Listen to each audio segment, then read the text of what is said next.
L'objectif de la mission locale Rhône-Sud est de faciliter l'intégration dans l'entreprise et d'améliorer le dialogue social en croisant les différentes cultures du monde du travail. Celle des jeunes demandeurs d'emploi, celle des employeurs, celle des partenaires sociaux.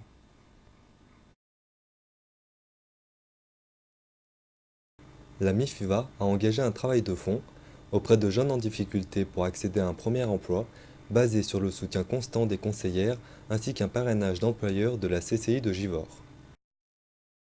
Pour capitaliser et prolonger ce processus, deux groupes se sont engagés et réunis sur le premier semestre 2005. Un collectif d'employeurs 4 fois, un collectif de jeunes 6 fois. Des jeunes s'expriment sur leurs orientations professionnelles et l'accès à l'emploi. Des employeurs évoquent leur perception de la relation des jeunes à l'emploi. Chaque groupe a coproduit un film. Un échange croisé de ces productions a eu lieu le 6 juin 2005 en présence de l'équipe technique de la mission locale Rhône-Sud et de ses partenaires. Jeunes, employeurs, partenaires sociaux ont écouté, entendu et compris.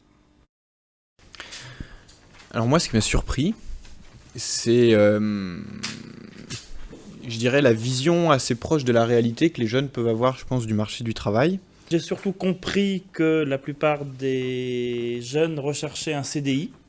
Et pourquoi pas, parce que la plupart des entreprises proposent, c'est-à-dire un CDD. J'ai été surpris que l'on parle de syndicats et de prud'hommes. J'appartiens à un très grand groupe et je verrais d'un très mauvais œil qu'une personne qui est syndiquée intervienne comme ça. Bon.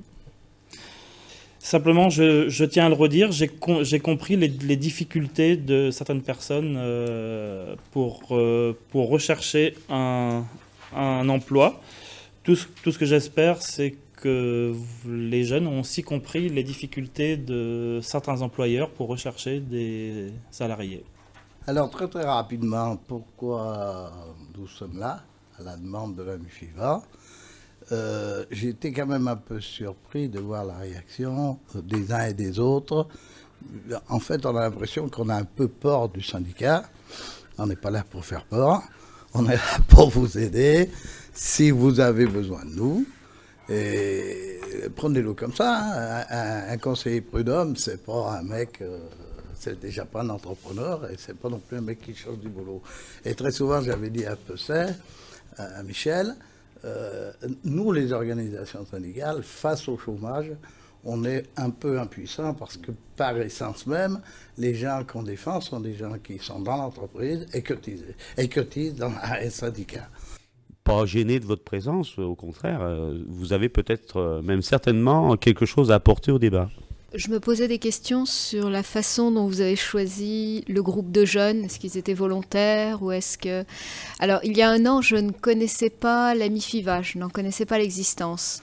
Je pensais que quand on cherchait un emploi, on allait simplement à la NPE. On m'a dit oui, mais ceux qui sont loin de l'emploi, j'ai pas mal discuté avec Michel, ils passent par la MIFIVA quand ils ont moins de 26 ans. Alors j'imaginais, je sais pas quoi. Et en fin de compte... je vous trouve vraiment complètement identique aux gens qui ont un emploi aujourd'hui. Il n'y a pas de différence. Et je me dis, la seule grosse différence, c'est qu'aujourd'hui, le marché de l'emploi, il est difficile et qu'il y a beaucoup de chômage. Je me demandais, je ne vous avais pas vu, on m'avait demandé de parler pendant plusieurs séances. Je vous vois... Comme moi, quoi. Comme moi. Simplement avec une chance dans la vie qui a été différente. Et vous êtes là en 2005. Je pense qu'en 1990, la question ne se serait pas posée. On vous aurait... Petit boulot, certains en parlent, d'autres le vivent. Ce qui m'a surpris, c'est que les employeurs pensaient qu'on voulait absolument commencer par un petit boulot. Il ne faut pas voir... en petit boulot, quelque chose qui va vous coller à la peau toute votre vie. Hein. Simplement, souvent les jeunes, quand ils viennent voir une agence de travail temporaire, ils disent, moi voilà, aujourd'hui j'ai besoin d'argent. Et pour pouvoir pallier à ça, qu'est-ce qu'ils font ? Ils prennent un petit peu tout, quoi. Même des jobs qui ne sont pas en rapport avec leur formation effectivement initiale. En fait, moi je suis contre ça, de dire accepter n'importe quoi. Parce que je l'ai fait, donc j'ai fait un bac commerce, j'ai fait ça donc pendant 3 ans et par la suite je me suis rendu compte que ça m'intéressait vraiment pas et le poste qui m'intéresse vraiment c'était dans le secrétariat. Et puis à ce jour j'ai trouvé après 4 ans 4 ans, ouais. Grâce à Marjorie, j'ai trouvé vraiment le poste où j'ai voulu. Mais bon, il m'a fallu quand même 4 ans pour trouver la branche où je veux. Dans ma branche, j'ai pas trouvé parce que en tant que maîtreur dans le bâtiment, c'est 35 ans. Donc forcément, quand on sort de l'école, on n'a rien. Donc après, au bout de facile 1 an à peu près, des primes. Donc forcément, c'est pas forcément le besoin d'argent, c'est plus pour le moral, travailler. Si on restait à rien faire, ça va bien 5 minutes, mais bon, c'est tout. Donc j'ai fait 2 jours à peu près pour un petit boulot pour le moral, donc j'ai fait. Et le seul truc que j'ai pu comprendre par ce petit boulot, c'est que je ne pourrais jamais refaire ça. Je ne comprends pas du tout la mentalité des gens qui peuvent travailler dedans.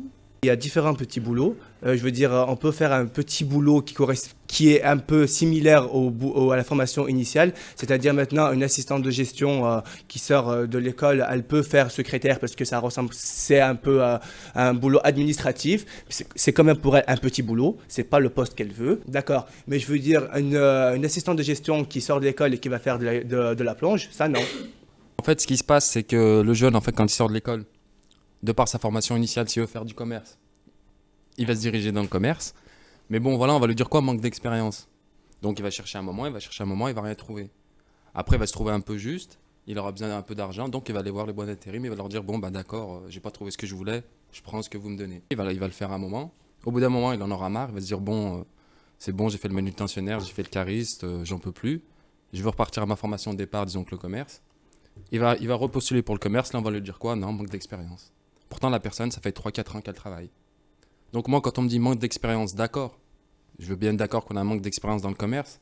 Mais quand même, on a travaillé 3-4 ans, je sais pas moi, disons cariste, c'est quand même une expérience. On a vu le monde du boulot, on a travaillé avec des personnes en équipe. Ça, c'est une expérience. Donc ça, il faudrait tenir compte de ça. Des expériences professionnelles, aussi courtes soient-elles, elles montrent des savoir-faire, des savoir-être. Ça veut dire que vous en voulez. Et c'est ce qui va faire la différence entre le jeune qui a fait ce soi-disant petit boulot, et puis celui qui est resté chez papa-maman.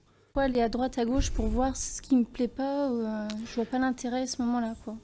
Est-ce que vous savez véritablement, en choisissant une orientation, ce que vous voulez faire, n'ayant aucune expérience du monde du travail? Vous pouvez avoir une vision idéale. Alors je dis pas, il y a certaines personnes qui ont une motivation forte. Je serai maçon comme mon père, comme mon grand-père, comme mon arrière-grand-père. Et cette personne-là, vous ne lui ferez pas changer d'avis. Quand on dit à quelqu'un, vous n'avez pas l'expérience, il n'y a pas une expérience, il y a des expériences. Il y a le savoir-être, le savoir-vivre, etc. Et il y a aussi ce qu'on va acquérir comme compétences qualifiantes à propos du poste même.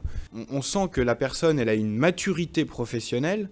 On va se poser la question de savoir est-ce qu'elle va pouvoir répondre aux attentes du poste. Et à ce moment-là, qu'il soit jeune, enfin s'il est jeune et s'il n'a pas l'expérience même, on va se dire est-ce qu'il a fait la formation qui correspond ou pas. Chacun doit fourbir ses armes et à ce moment-là, la compétition elle est directe entre tous les demandeurs d'emploi. Mais ce qui est clair, c'est que celui qui a déjà bossé et qui a déjà trimé à droite et à gauche, il aura toujours un avantage par rapport à d'autres. Moi qui ai fait beaucoup de stages, qui est beaucoup bon pour mon âge, j'ai quand même pas mal travaillé.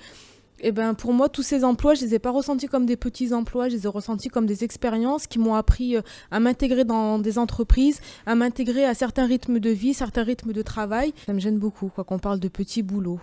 Faire un CDD dans une entreprise, c'est déjà mettre un premier pied dans cette entreprise. Le premier CDD permet de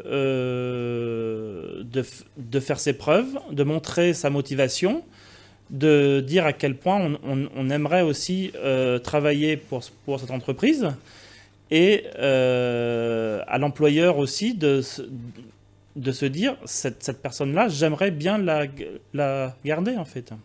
Sur mes magasins, depuis 4 ans, pratiquement tous les CDD, c'est de l'ordre de 90% des CDD ont été embauchés en CDI.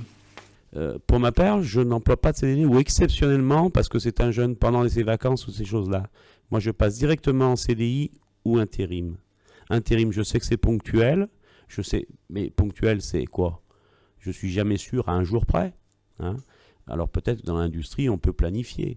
hein. Ou alors après, c'est un CDI, parce qu'un CDI, vous avez une période d'essai, et dans cette période d'essai, vous voyez la motivation du jeune, ou son savoir-faire, ou son savoir-être. Si vous le convient, vous le gardez. Si vous ne convient pas, vous annulez la période d'essai. Et le jeune, de la même façon, a toute liberté pour arrêter son contrat de travail dans la période d'essai. Je crois que le problème des jeunes, c'est qu'ils considèrent le CDD, à tort ou à raison, comme de la précarité. Hein, on a le sentiment aujourd'hui qu'il n'y a point de salut sans le CDI.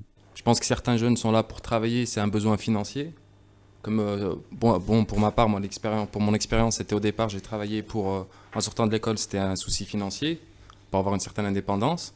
Et après, je me suis recentré sur ma formation initiale, ce que je voulais faire.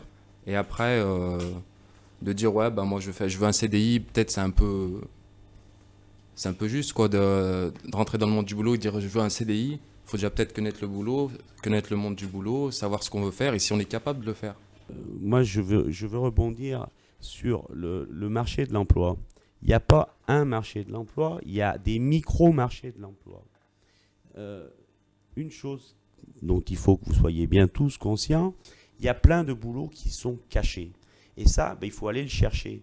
Et pour aller le chercher, vous n'avez besoin ni de CV, ni de faire de lettre de motivation. Et les 3/4 du temps, l'entretien, il se résume au strict minimum. Pour recadrer généralement, pourquoi aujourd'hui les emplois précaires, des CDD, des intérims? Quand même, il faut remarquer que c'est le marché du travail qui est comme ça. Alors, commençons par dire ça, et après, au niveau des gens qui recherchent du boulot et des employeurs, ça sera plus clair. Trouver du travail, c'est dur, mais recruter, franchement, c'est pas évident non plus. Je vous assure que ça paraît simple, bien sûr, on parle de millions de gens qui cherchent du travail, etc. Mais arriver à mettre en phase les compétences par rapport à un poste, je vous garantis que c'est difficile. Le curriculum vitae, pas seulement des mots, des faits aussi. Je me mets à la place des employeurs, je me dis comment ils peuvent juger une personne, savoir si elle est apte ou pas. Bon, on a parlé de capacité de travail. Comment des employeurs peuvent évaluer une capacité de travail?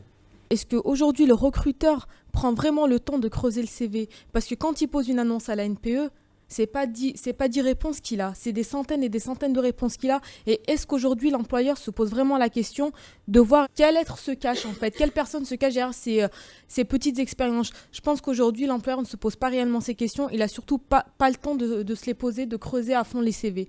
Il n'a pas réellement le temps. Lui, il a son profil de poste, son profil de compétences.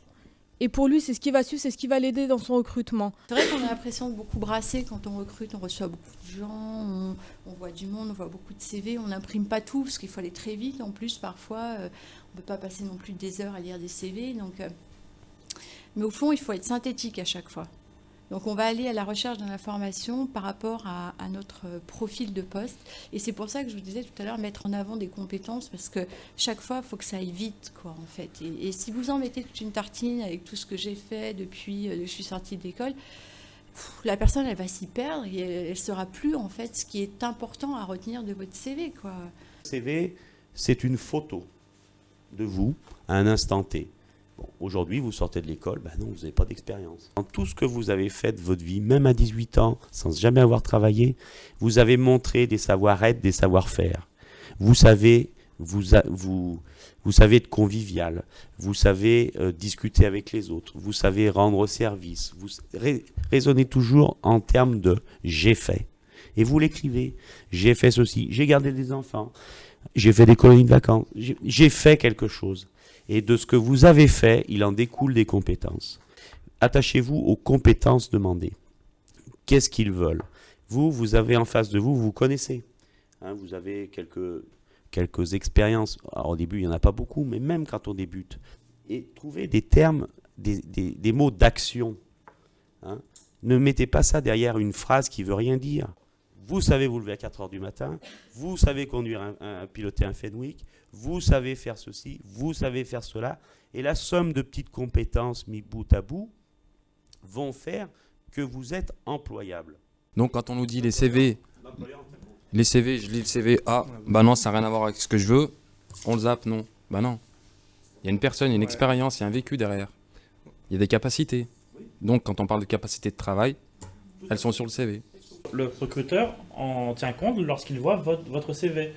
Moi, lorsque j'embauche dans la vente, il m'est arrivé d'embaucher des personnes qui n'avaient jamais fait de vente. Non, mais moi, c'est ce que j'encourage, moi. Je critique pas, là, j'encourage, au contraire. On ne recherche pas forcément des personnes qui ont de l'expérience dans un domaine.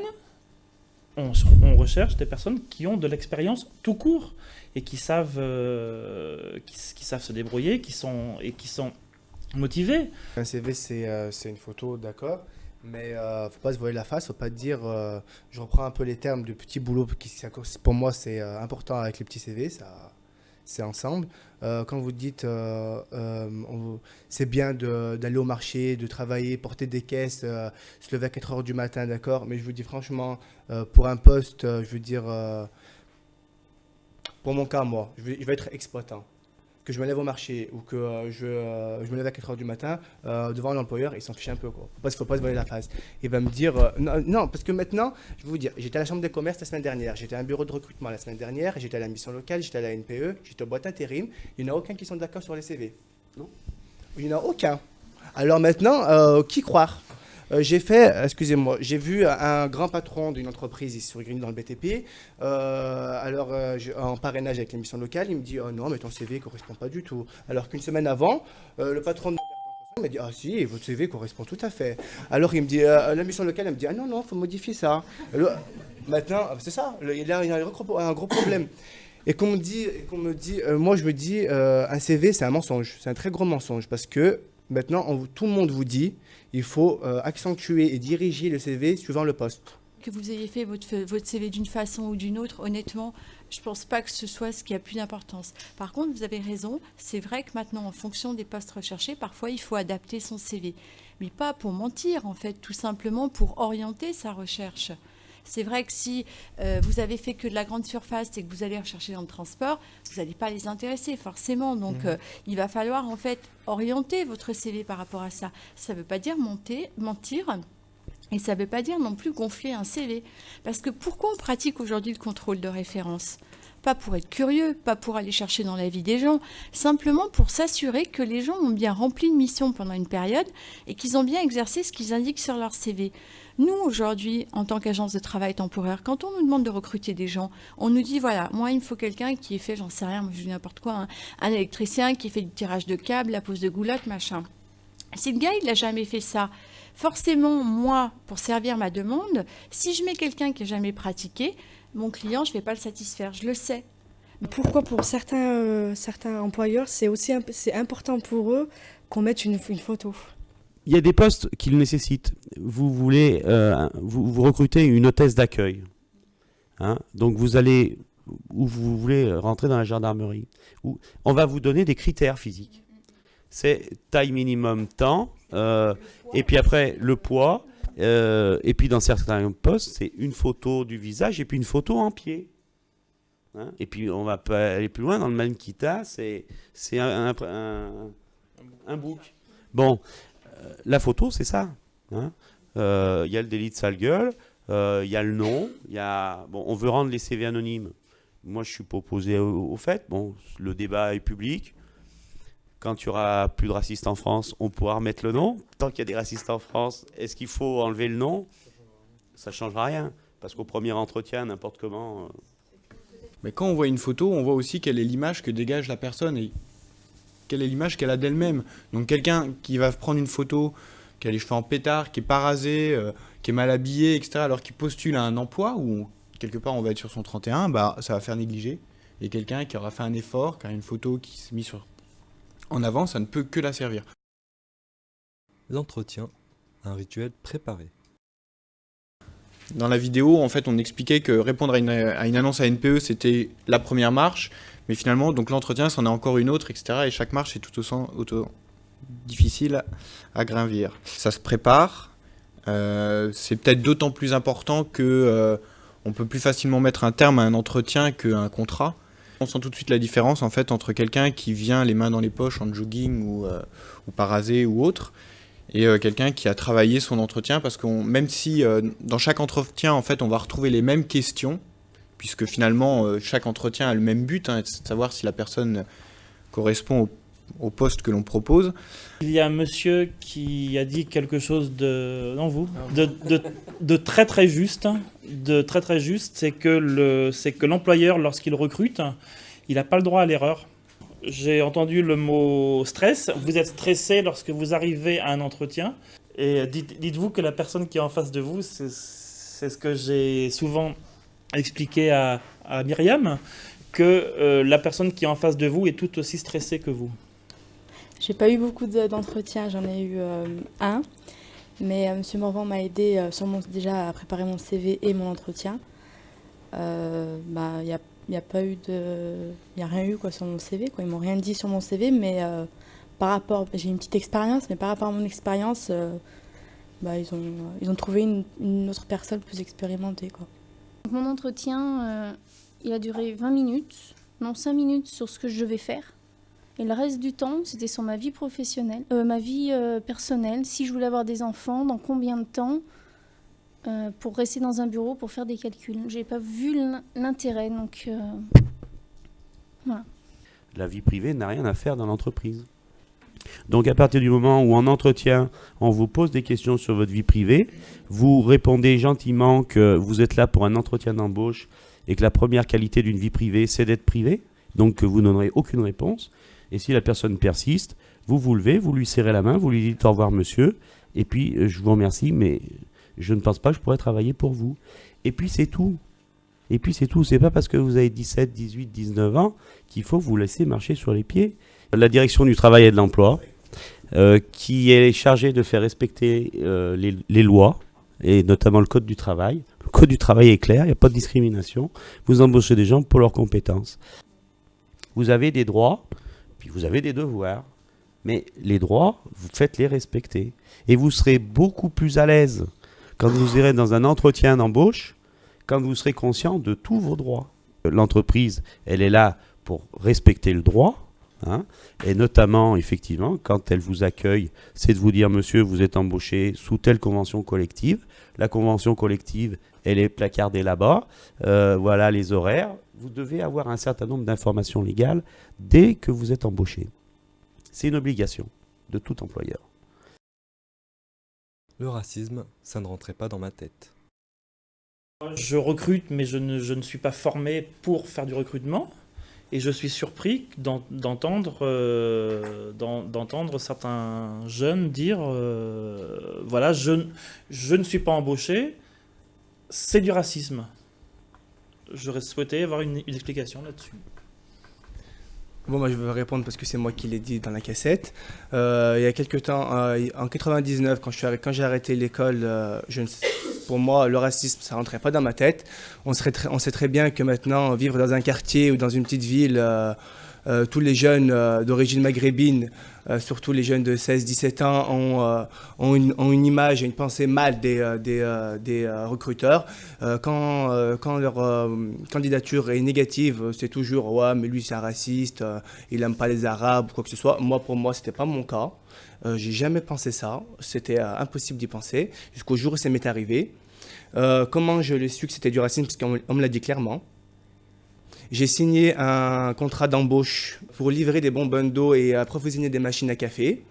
J'ai signé un contrat d'embauche directement sur Saint-Genis-Laval. Je m'entendais très bien avec mon chef. Ça se passait très bien. Un mois après la signature de mon contrat, je devais passer obligatoirement par une formation d'une semaine au siège à Marseille. Arrivé là-bas, je devais rester du lundi au vendredi. Le jeudi, on me convoque, moi et une autre personne de Paris, en nous disant « tu retournes sur Lyon ». Donc je lui ai posé la question, comme je devais reprendre mon poste le lundi, je lui ai posé la question, je lui ai dit « est-ce que je reprends mon poste à Lyon le lundi ou je reprends dès demain, dès vendredi quoi ?» Il m'a dit « non, vous avez mal compris, votre contrat s'arrête ici ». Donc je vais vers le formateur, je lui pose la question, je lui dis pourquoi, qu'est-ce qui s'est passé, je lui dis est-ce que j'ai fait quelque chose de mal ou je ne suis pas venu là pour être recruté ou quoi que ce soit, j'ai déjà signé mon contrat. Il m'a dit non, je veux vous le dire tout clairement, il y a votre physique qui ne nous intéresse pas. On ne peut pas vous présenter aux clients. Il a dit j'ai pas envie de m'éterniser sur le sujet. Je sortais de l'école. Moi, les syndicats et les prud'hommes, je ne connaissais pas du tout. D'ailleurs, jusqu'à maintenant, les syndicats, je ne les connais pas. Donc, pour moi, je suis reparti à Lyon. J'ai été voir mon chef, bien sûr, le lendemain. Je lui ai expliqué le cas. Il les a appelés. Il a tout fait, tout ce qui était possible. Il n'a rien pu faire. Il m'a dit comme quoi il était désolé. J'avais envie de vous poser une question. Est-ce que dans votre formation, il y avait d'autres personnes d'origine étrangère? On était deux. Vous étiez deux et c'est ces deux-là. Non, les deux, Et là vous avez... Voilà, là, vous avez une preuve. J'ai pris le TGV, je suis rentré à Lyon. Hein. J'ai été voir mon chef pour lui expliquer pourquoi, quand même, pour qu'il est au courant. Mais c'est tout. Je veux dire, je ne lui ai pas dit s'il vous plaît, gardez-moi ou quoi que ce soit. Ah, non, au contraire. Hein. Je pense que ça vous a fait mal, mais ça vous a grandi aussi. Ça m'a fait mal, c'est normal. C'est normal que ça vous ait fait mal. C'est plus malheureux que lui que pour moi. Oui. Personnellement, moi, je ne suis pas raciste, je travaille avec tout le monde, je généralise pas tout le monde. Je veux dire, ça m'est arrivé avec un patron. C'est pas pour autant que j'ai arrêté de travailler. Hein, comme maintenant, je travaille tout le temps. Voilà. Donc, non, vous avez tourné la page. Ah oui, mais tourné la page, moi, le lendemain. Hein. Vous avez raison, c'est un problème. On ne peut pas dire en France qu'il n'y a pas de racistes. Il y a une population, une part de la population française qui est raciste. On le sait, il ne faut pas se voiler la face. Il y en a parmi les chefs d'entreprise. Bon, vous travaillerez jamais avec un raciste. Point. Maintenant, je pense que vous abordez un problème qu'on retrouve d'ailleurs dans de nombreux secteurs liés à la représentation. Maintenant, il faut se poser aussi la question autrement. C'est qu'est-ce qui est le plus scandaleux? Est-ce que c'est qu'une entreprise se dise « moi, je ne peux pas recruter quelqu'un parce qu'elle a telle faciès » ou est-ce que c'est parce que c'est une exigence de ses clients et de ses consommateurs qui disent « ah mais moi, je ne viens pas chez vous s'il y a telle personne ». Maintenant, quand il y a des abus, il doit y avoir des sanctions. Il y a des associations, il y a des organisations, il y a des systèmes qui sont là aussi pour ça. Je vais vous reprendre un peu pour les clients. Moi, je suis tout à fait d'accord que les entreprises ont peur pour leurs clients de perdre des clients. C'est normal, c'est leur gagne-pain.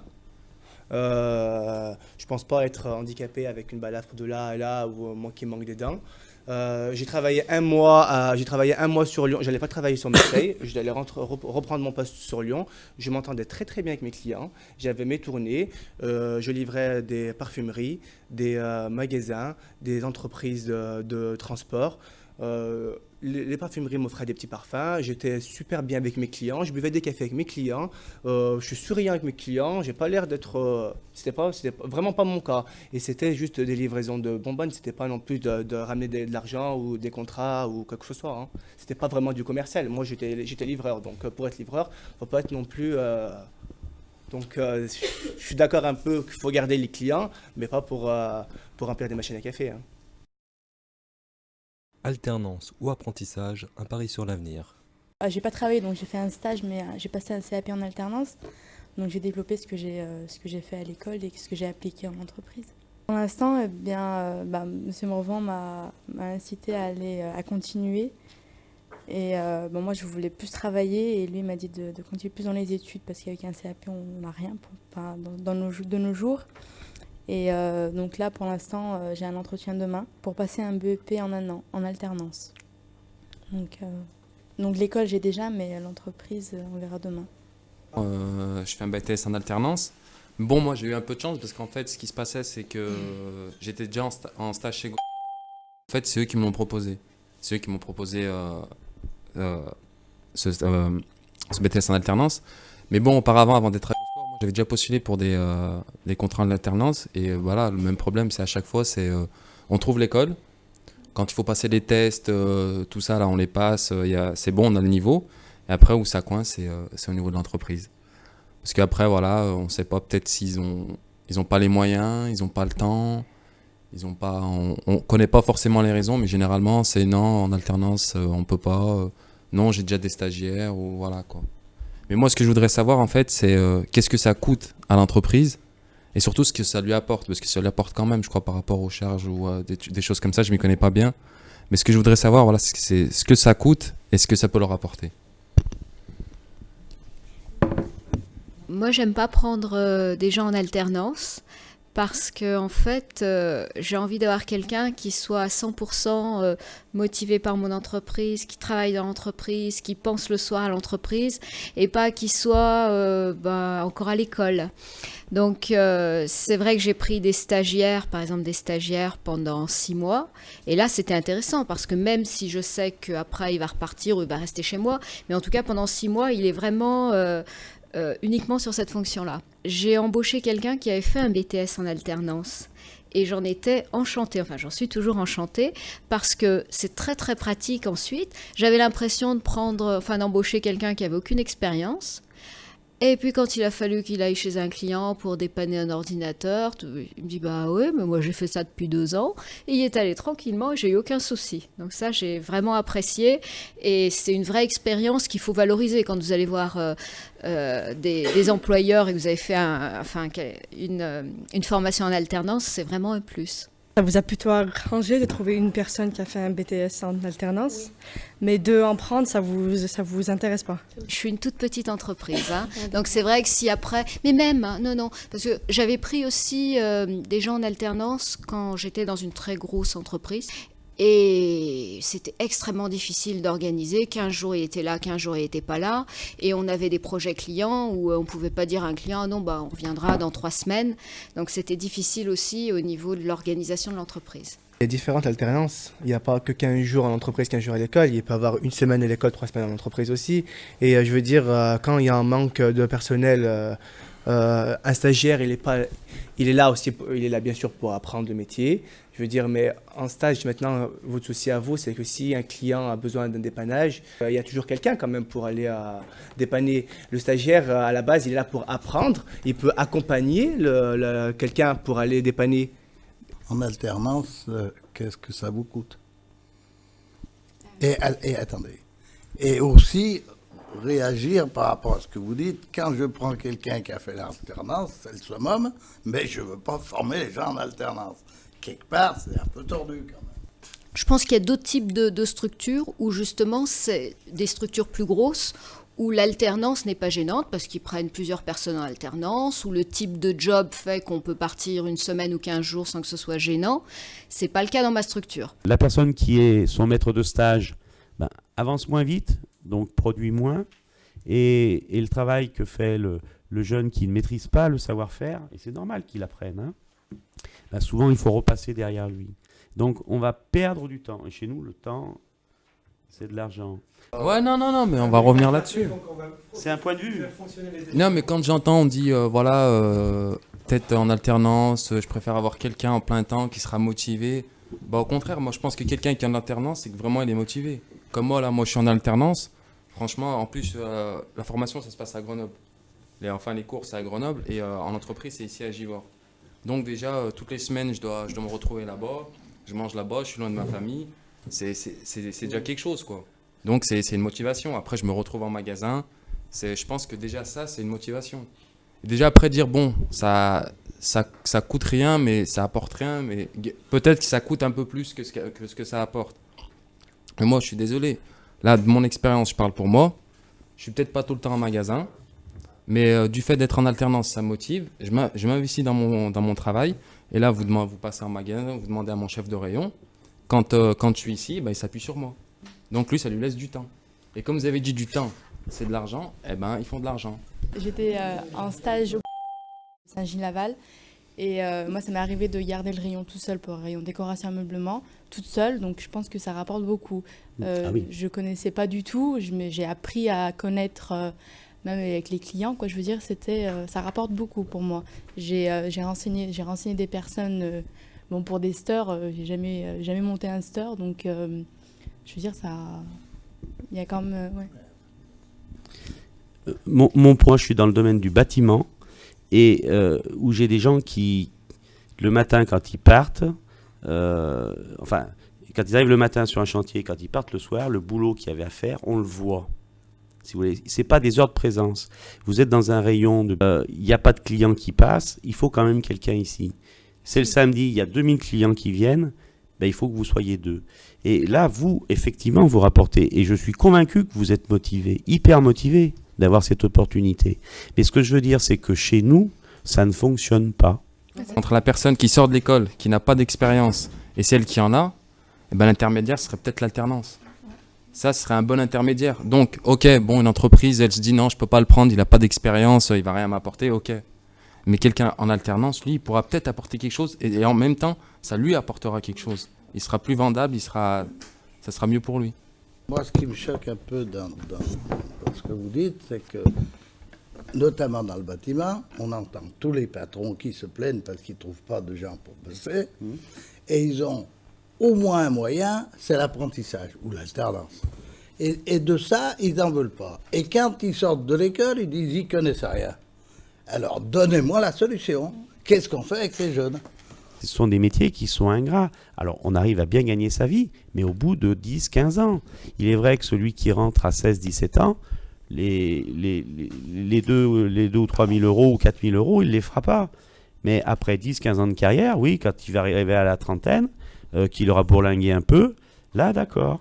Est-ce que ça n'a pas été vu comme une solution miracle et qu'il n'y a pas justement, là on est encore dans un marché d'offres et demandes, est-ce qu'il n'y a pas trop d'offres de formation en alternance par rapport à la capacité des entreprises à absorber ? Parce qu'une entreprise qui est en situation de crise, elle va se dire, moi je vais me recentrer sur mes valeurs sûres. Prendre un stagiaire, c'est un pari.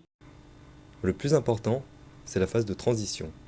Quand on se demande pourquoi le CDI et le Sésame recherchés, c'est peut-être parce qu'on se dit que c'est la meilleure protection face aux difficultés qu'on rencontre.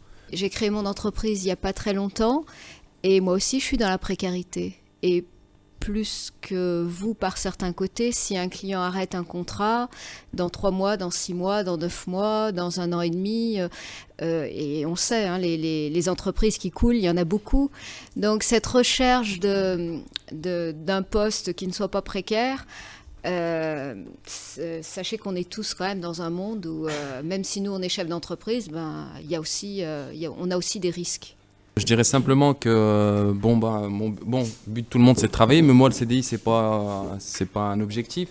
Mon objectif moi c'est de réussir dans mon métier, d'évoluer. Ouais, mais à la fin d'avoir un CDI. C'est pas ça qui compte. Non mais c'est d'évoluer quoi. Si à la fin c'est un CDI, mais bon c'est pas ça le plus important. Le plus important c'est d'y arriver quoi en fait. Avant de chercher le CDI, je pense où il faudrait s'intéresser. Le plus important en fait, c'est la phase de transition qu'il y a entre la sortie de l'école et le premier emploi. C'est surtout cette phase-là de transition-là qu'il faut vraiment travailler, avoir de bonnes infos et un bon suivi, parce que je pense que tout part de là après. Après que ça soit dans le boulot, après ça sera, on se retrouvera avec des discussions, des débats comme ça, et peut-être que on aura de meilleures connaissances et voilà, on pourra répondre, nous, les jeunes, répondre aux attentes des employeurs, et comme ça, eux, les employeurs, auront une autre image de nous.